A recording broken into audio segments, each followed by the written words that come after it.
Hello everybody and welcome back to another Marvel Crisis Protocol character spotlight.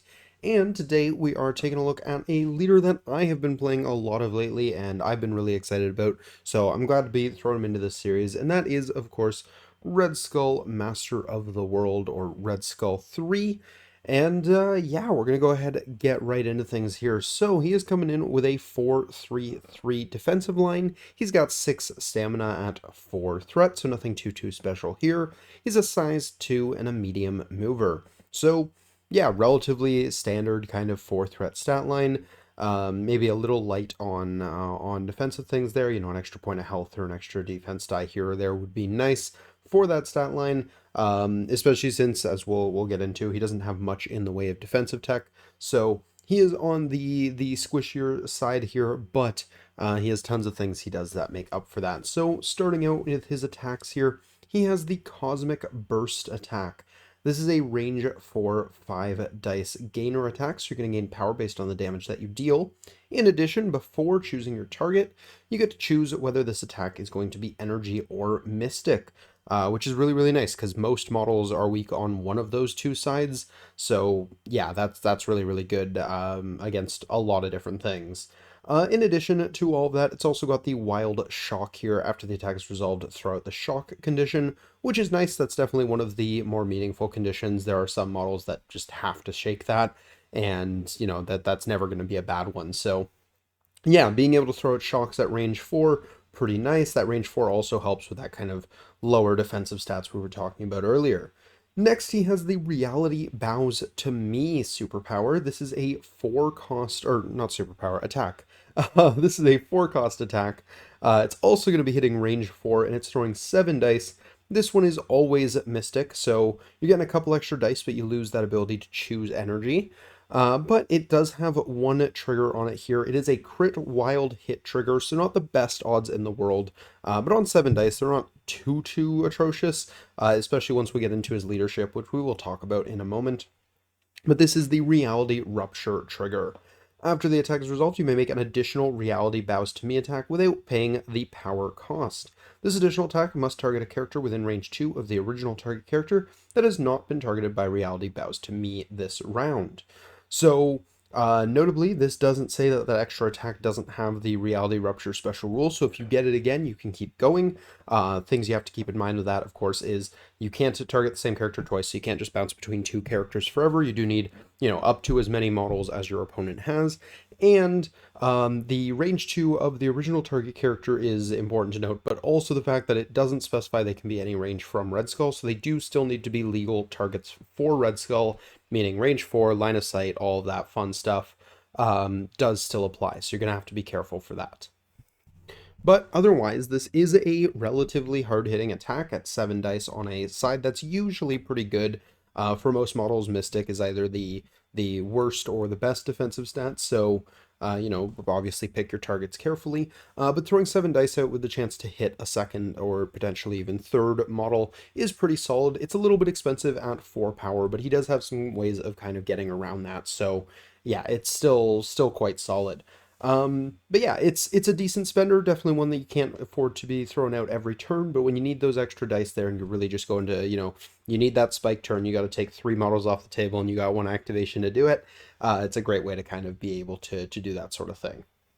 We'll come back to the leadership in a moment, but first we're going to go through his other superpowers here. So the first one is Reshape the World. This is a 3-cost active superpower. This is choose an interactive terrain feature of size 3 or less within range 3, and throw it medium. This superpower can only be used once per turn. So yeah, you're, you know, kind of standard terrain throw here, but it's a little bit better than most. Going up to size 3 is nice, not quite as good as obviously size 4, but still really good. That's some great way of throwing extra damage out there, and a great way that you can hit on the physical side, which is something his attacks don't do. So you can kind of play all 3 different attack types here. Obviously, you know, the throw is kind of in addition to his actual attacks, so you're not really disadvantaged by choosing that over the attacks because you can just do both. but still kind of nice that he can do something against models that are defensive on all different sides. So that's nice. It's also a range 3 throw, so you don't have to worry too much about, having him being up close to those bodegas and things you want to throw, so that's great. And it is throwing medium, so again, we were talking about being able to kind of stay back a little bit with that range 4. Medium is still probably closer than he wants to be more often than not, but yeah, still going to be really, really nice being able to have that little bit of extra distance there, better than a small throw at least. So yeah, this is a really, really solid throw. Next, he has Nothing is Beyond My Reach. This is probably his why you bring him superpower, other than his leadership, of course. And this is a 4-cost active superpower. It says choose this character or another character within range 2 of it and place it within range 3 of its current position. This superpower can only be used once per turn. So yeah, this is a fantastic ability. He can do it to himself to get himself up the board and into range, so he can double tap or things like that.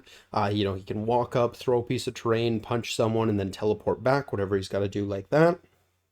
Teleport your allies up the board, get them into position for their turns. Make sure you've got any auras or anything like that going, stuff like that. It's great for. And then in addition to that, I've even seen plays where you walk them up, teleport an enemy to the middle of nowhere because a range 3 place is a huge amount of movement, and then just walk back or something like that. So yeah, he's got a lot of versatility with this power. Turns out placing a model within range 3 of its current position is pretty good. You do have to be range 2 of that model, so you do have to get a little closer than he would often like to in order to do this. So you got to be careful with that, especially since it is once per turn, so you can't walk up, teleport someone, and then walk back. Or sorry, rather teleport back. You have to be willing to commit, both actions if you want to stay safe while using this. But still, really, really powerful, really versatile superpower here. And the last superpower on his card here, and a really, really interesting one in my opinion, is Power is Only for the One Who Rules. This is a passive superpower, so this is always going to be active.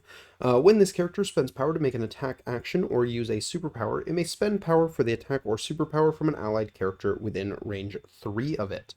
So this is really, really good for a few reasons, but it does come with a couple things that if you're newer to the character, you're going to want to keep an eye out for, just making sure you're not forgetting about how they work.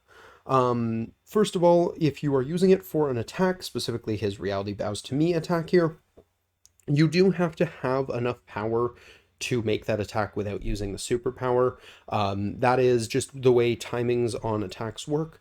Basically, when you declare the attack, it checks if you have enough power to do it, so you haven't actually spent for it yet, and it stops you at that step if you don't have enough. So basically, if you only had 3 power, you still can't declare a Reality Bows to Me attack, even if you were planning on stealing a power for someone else.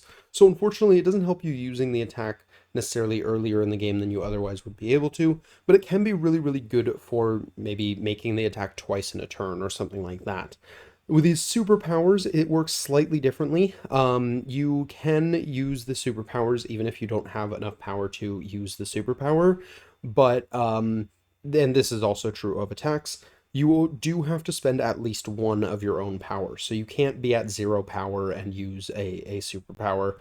You spend one and then have an ally spend the remaining 2 or 3, depending on what power you're going for there. So a couple things you got to keep in mind when using it, but that aside, it is a really, really powerful effect. Being able to use these relatively expensive, relatively high value superpowers and attacks more often on a model that doesn't have anything too special for power generation is really, really nice. So yeah, this is super good, super versatile. The range 3 lets him hang back and still do this, so that's really, really nice too.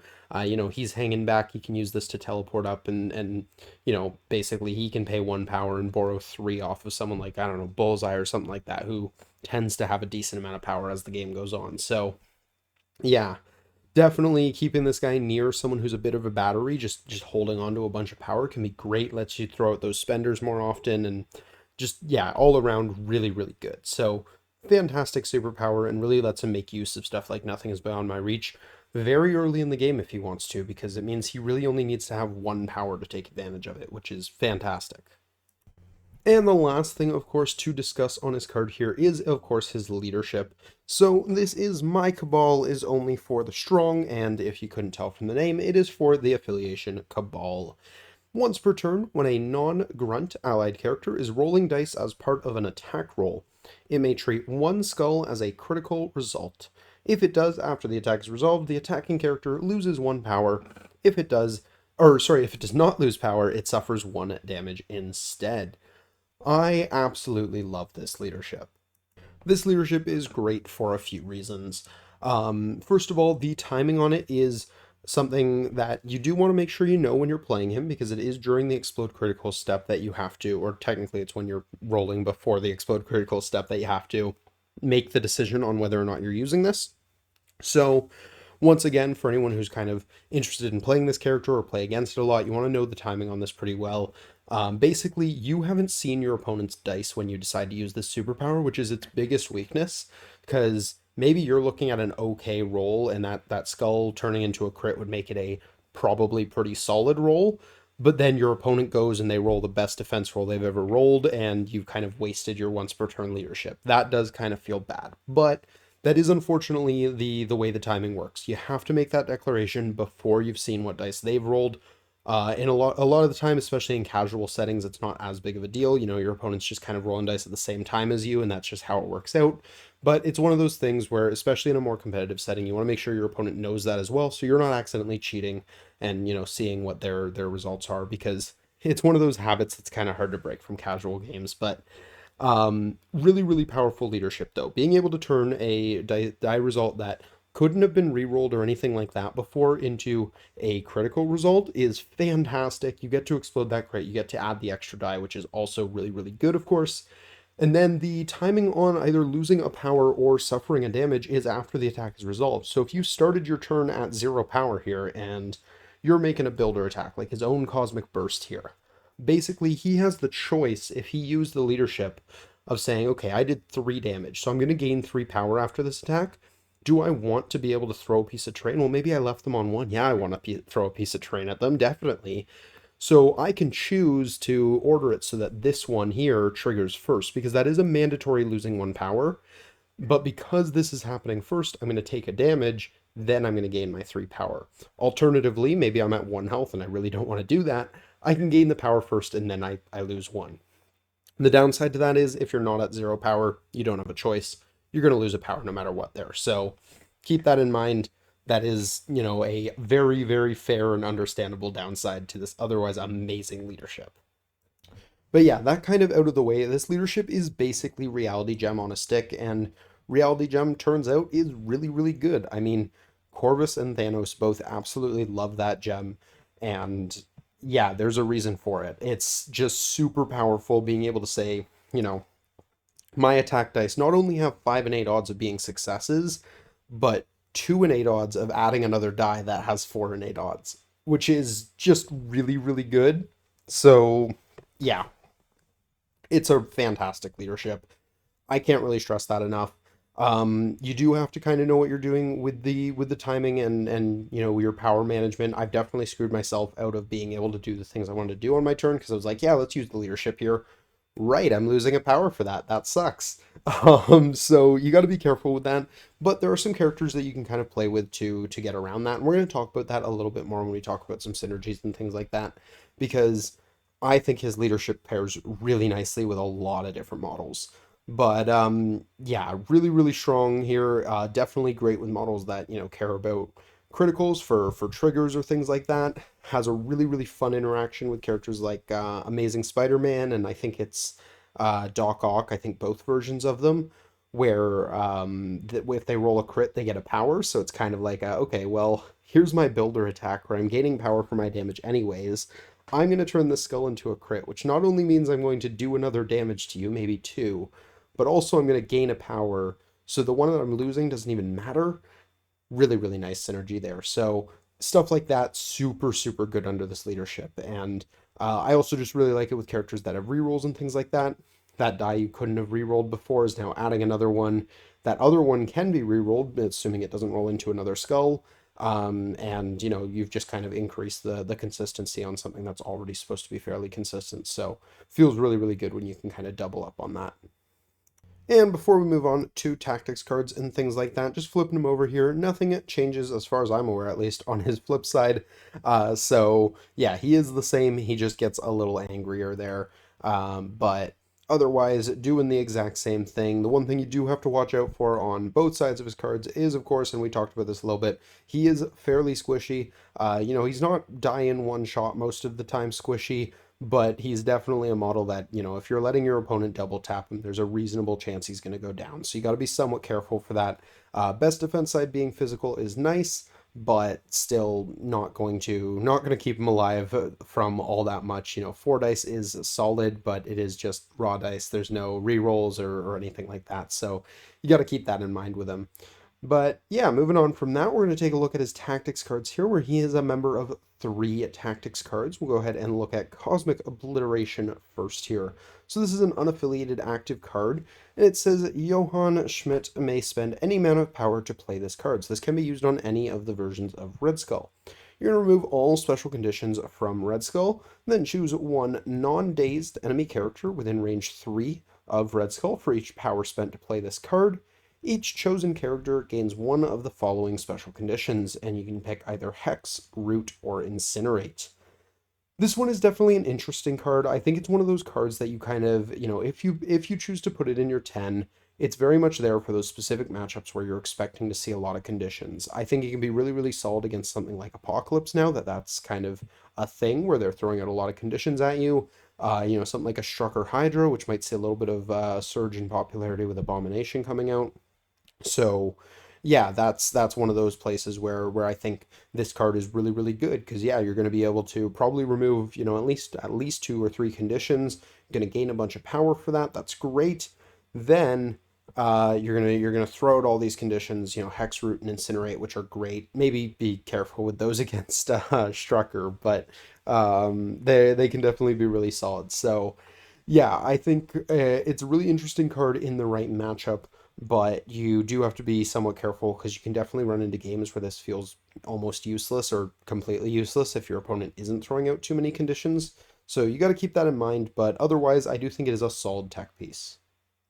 Actually, before we move on from this card, it is worth acknowledging you technically don't have to remove any special conditions from him if he doesn't have any. So you could just use this as a way of throwing out Hexroot or Incinerate for, 1 power per model, which doesn't feel bad on its own, just being able to kind of be like, hey, 3 power, your 3 guys are rooted. That actually still feels pretty all right, and I kind of just realized that while while reviewing this card for this video, and it actually makes me like this card a lot more, so I might start playing around with this again more in the future. The next card we have here is the High Council. This is, of course, Hydra's probably most famous card, where basically, if you bring 4 Hydra characters, fairly specific Hydra characters, at least 2 of them only have one version, but then any of the Red Skulls or either of the Zemos, and you meet a different prerequisite with each of those characters, you get to bring an extra character from your squad in. I do think this card is really fun, but I also unfortunately think that this version of Red Skull is the worst version of Red Skull to be playing this card, just because the other versions of Red Skull gain power a lot faster than this one, and his requirement here is that he is not dazed and has 6 or more power. So between the fact that he's relatively squishy and his only real way of gaining power is on his builder, and he has some really expensive things that he wants to be spending power on every turn, I don't think this card is as good in with Red Skull 3 rather, I should say. But still, it's a really fun card. So, if you're playing Hydra and you've chosen Red Skull 3, I personally still include it, but I think that's just more so because it's fun rather than because it's good. And the last card here is Victory Assured. So this card is an unaffiliated active card that can be played on any of the Red Skulls as well. It says during his activation, he may suffer up to 5 damage to play this card. This character may use the attack shown above once this activation. So the attack it gives you is the Electrostatic Discharge. It is a beam 3 6 dice energy attack that says if this attack dazes or KOs the target character, this character gains the stun special condition. So there's a bit of a downside if you knock anyone out with this. However, you also get, when making this attack, add attack dice to each attack roll equal to the damage suffered to play this card. So if you were to take up to 5 damage for this would be an 11 dice beam, which, yeah, that actually feels really, really good. I personally like this card a fair bit. It doesn't see the table every game, but I think if you're running Red Skull 3 and you pull something like a Gamma, or I've been fond of it on, I think it's Meteors is the one that's the eye shape. It's like a slanted C or E, depending which way you want to look at it. If you're playing either of those maps, any of the E's for that matter, I think this card has a really decent amount of play. I mean, a Beam 3 attack that can go up to 11 dice if Red Skull's at full health. Of course, keep in mind you're hitting most likely your leader down to 1 health. Usually maybe play this on his healthy side or at a moment where you really need it, like it's for the game sort of thing. Um, but being able to say like, hey, we're playing on an EMAP, it's not that hard to get 2 or 3 models in a beam. Here's an 11 dice beam hitting 3 members of your team. Doesn't cost him any power, so he can even like teleport himself to line up this beam using his place 3. Um, Fantastic. I mean, yeah, I really, really like this attack. Like I said, it's not an every game card. You definitely don't bring this, on like a D map or something like that where you're going to be all spread out. You're not going to get that much value out of it there. But if you can get this on a good map where you're expecting things to be really clumped up, you can do a lot of really good things with this. Keep in mind, you can also use his teleport to place enemies into the beam that wouldn't have been in it otherwise, so you can kind of line up better beams that way as well. So there's a few kind of things you can do for that. Pair him with something like Zemo or something like that as well to give yourself a reroll on this. And I mean, it's already 11 dice, but why not make it better, right? So yeah, it's a really interesting card in the right situation. You are of course giving yourself stun if you're getting the things you want out of it, but you're also leaving yourself on 1 health. So this is probably fine. Yeah, I quite like this card, and I do think it's worth strongly considering in most cases. I think where you're playing one of the maps that works for it. Personally, I really really like it. Next up, we have affiliations, and the first one we're going to talk about is where his leadership is, and that is, of course, Cabal. And you might notice a little bit of overlap here. So as far as Cabal goes, personally, I do really like him under his own leadership. I don't think he gets too much out of most other leaderships, just kind of in general. But I also think he doesn't necessarily play well into the other Cabal leaderships available to him, because of course Red Skull 1 is not available to him, being another Red Skull. But something like Malekith, unfortunately, I don't think, especially with a 7 threat leader, I don't think he's really earning the value he needs to as a 4 threat in that list. I don't think he's the most effective killing machine in the world to be triggering your leadership all the time, and I think he's a little bit squishy. And when you're running fewer models, you want them to kind of stay on the board a little bit longer. So I don't love him under Malekith. I do, of course, love him under his own leadership. And running him under Sin, I mean, I feel like you're probably just better off running his own leadership, but if you are going to insist on Sins, he can do some kind of interesting things there. He does play the objective game reasonably well with that place that he has, so he's not bad there, but I do just kind of prefer his own leadership. As far as other models in the affiliation, though, I do think there is a fair bit of value with running him here. Personally, I do love him with Zemo. I was already kind of talking about how I really like reroll models with him, especially models like Zemo that have reroll on all of their dice. So feels really, really good there. Makes his consistency just that little bit better because it always feels terrible with Zemo when you roll a skull or two, and you can't use your full rerolls on those. So he feels great with him, and of course that bubble that he gives to everyone else. Similarly, stuff like Zola giving those rerolls out. Also, if your roll contained a skull, you get a downside to it, but well, if you turn that skull into a critical, maybe not so much. So do really like him there. You also have scientific hubris there. So again, we were talking about that earlier with the like Doc Ox that can benefit from that. If you get those crits, you get that power back. So it's almost like you didn't have to worry about the downside on the leadership at all. Or if you're in that case where you're at 0, then it's just all upsides. So yeah, I really like him with those models. Mordo adding extra dice, increasing the odds of, just more dice with better dice odds turns out is a really good combination. So not much more to say about that one there. But yeah, I just like him with a lot of these models. I mean, I've been running him a lot with Killmonger as well. Feels fantastic under Red Skull 3. Just again, pushing that consistency up to 11 is kind of what his leadership is about here, and he does that really really well for a lot of these models. Another one worth mentioning, actually, before we move off of Cabal here, is I do actually really, really like him with Winter Soldier Operative here. Specifically, Winter Soldier Operative with Soldat activated, because they both like to kind of hang back. They can both sit on a back point with their range 4 and 5 attacks. And now you're giving him a little bit more defensively. You're giving Winter Soldier some extra power and some healing. I think they're a really, really solid duo to just kind of sit on a back point and do their thing. So they work pretty well together as well. Going into his other affiliation here, that being Hydra. I don't think he's bad under Hydra. I personally prefer him as leader in Cabal. He has a lot of the same models here, though, that he does get similar effects with, things like Zemo and Zola.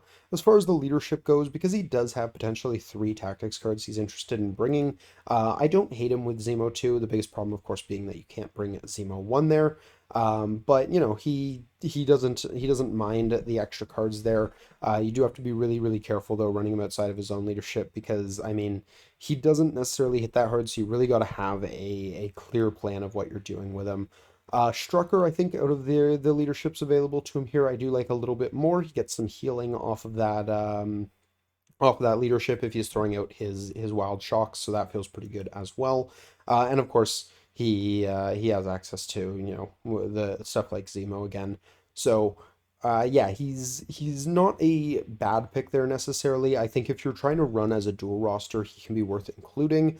But I think if you're running Hydra, especially as just Hydra, you're probably better off with Red Skull 2 in most, if not all cases. As far as other affiliations go, I think he's an interesting one for trying to consider in other affiliations, because the real big thing with him is that I think he's an excellent leader model, but I don't know if he quite brings enough to the table to be brought as a splash in a lot of different places. And I think that's partially just because he seems very much like his output, his expected damage as a 4 threat seems to somewhat be with his leadership in mind. Same for his own trigger on his spender and stuff like that.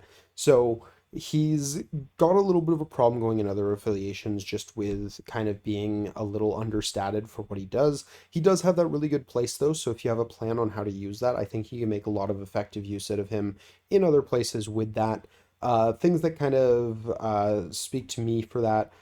For example, like with Steve One Avengers, you could probably do something interesting where that place now only costs you 3, and you can borrow from 2 other members of your team. So you can be using that range 3 place as early as turn 1 there, relatively consistently, as long as you have at least 2 models you can borrow a power from. So run him and like Hulk or something like that, and just throw Hulk up the board. Hulk still has 2 powers, so he's still got enough to do his Gamma Leap there, or his throw, whichever one he needs to do. And yeah, I think that can be potentially a really rude combo. I think another really interesting one for him is something like Inhumans. Obviously, they kind of already have their teleporty lad Lockjaw here, but I think the ability to use power from models that are within range 3 of him becomes really, really interesting in Inhumans, where your leadership's allowing you to pass power between models range 3 of each other. So even if you can't necessarily pass the power directly to Red Skull, because let's say you have them kind of lined up and they're about range 3 away from each other. So you got like Black Bolt, Crystal, and then Red Skull. And maybe Crystal has no power, or she's got 1 power or something like that. And Red Skull's got 2, but you want to use his 4 cost. You can actually have Black Bolt pass to Crystal on Red Skull's turn and then borrow 2 power from Crystal. So it kind of extends the range of the leadership on Red Skull's turn in a way which I think is really really cool, and something a little bit more unique there. So I really like the idea of it there. I don't know how much value you actually get out of it though, because they do have just Lockjaw in affiliation doing very very similar things to him for a threat less and affiliated. So yeah, it's kind of one of those things where, again, I think if you're like dual rostering or something, it's a really really interesting option, but I don't know how valuable it is just kind of as its own thing. That said, I do think there are tons of models that benefit a lot from having Red Skull's leadership in many different affiliations. Some of the ones that stand out to me, stuff like Amazing Spider-Man, I really like with him. You've got a crit trigger there as which does help with that, but in addition to that, you have that if you roll at least one crit, you'll gain a power. That also feels really good with him. So you've got stuff like that. Going back to an Avengers model that really likes his leadership is Shang-Chi, whereas Stagger is a crit shield. So increasing the odds on getting that crit just feel really good for that. There's probably tons of models that I'm just not thinking of at the moment that have crit triggers. I think it's Sif that yeah, Sif has the crit wild follow up and the crit hit mighty bash. I played a lot of Sif under Red Skull 3 at this point, and I absolutely love her there. Kind of the same idea as Zemo. You're getting that extra consistency with Master Swordswoman here, but then you're also getting those better triggers. Feels really good. In addition to that, I also really like Valkyrie under his leadership for kind of the same idea. You've got that crit wild flurry trigger, but then you also have Warrior of Legend here. So, being able to change your other dice to hits for crits and wilds. Well, hey, your crit odds are up. So Valkyrie absolutely loves the leadership. I've actually been kind of running a list that's like Valkyrie, Sif, Zemo, and Red Skull, and we go from there. And it's felt really good because those models just get so much value from that leadership. For what it's worth, also being a bit of a kind of meta beast right now, the Asgard list with Loki usually as the leader, he does counter Loki's leadership, or not leadership rather, but Loki as a model really effectively, because you're less likely to have any skulls in your role. So when you're attacking him, it's even better because you're not giving him extra blocks. But then in addition to that, you're not taking any damage for oh my what a pity, or at least not nearly as often. Obviously, you can still roll more than one skull and you're out of luck there, but still helps a lot. So yeah, I absolutely love this list into Loki. Red Skull 3 is just really good at playing that matchup. But yeah, I think that just about does it. I mean, I could go through the list of characters that have synergy with Red Skull 3 in some way all day long because I think there are so many models that feel really good under him. But I think the general kind of rule is if they have, lots of rerolls or reasons not to roll skulls or reasons to roll crits that aren't just, better dice odds, because obviously everyone likes that. But if they have like triggers and stuff like that that they get for crits or scientific hubris that I'm thinking of, if they have stuff like that, fantastic under his leadership. In terms of bringing him as a splash, I don't know if he's getting too much out of many different places. He definitely would appreciate a little bit more power here and there, so you can consider some of the power leaderships and maybe play around with him there. Again, if you're really trying to, if you've got a plan with that range 3 place in a power leadership, I think it can be really interesting, but a lot of the time you might just be better off with Lockjaw, so it's kind of hard to say. But still, I do think he's not an unreasonable splash, and I definitely would be interested to see what some of the game plans people have with him are, because I can't think of too many like super like oh my god this seems amazing things off the top of my head for splashing him. But I'm sure somebody has figured out something where it's like, yeah, no, Red Skull 3 is in every list because he does this thing and it's great. So definitely curious if you guys have one of those things where he's just fantastic. Like, I think the best thing that I've kind of touched on is like my Avengers idea of, Steve 1, send Hulk up the table sort of thing. But if you guys have any other sort of ideas like that, I'm very curious to hear because he does have a great range 3 place that he can pretty consistently use turn 1. So be curious to see how people are able to take advantage of that. But that is going to do it for my thoughts on Master of the World here. Very curious to hear what you guys think, so definitely let me know down below. But other than that, if you guys did enjoy, please do drop a like. Subscribe if you're new to the channel. We do character spotlights and other discussion-focused content during the weekdays every week, and we have battle reports on the weekends. So if you're a fan of any of that sort of stuff, feel free to jump on in. But that's going to do it for this one. So until next time, have a great day, everybody. Peace.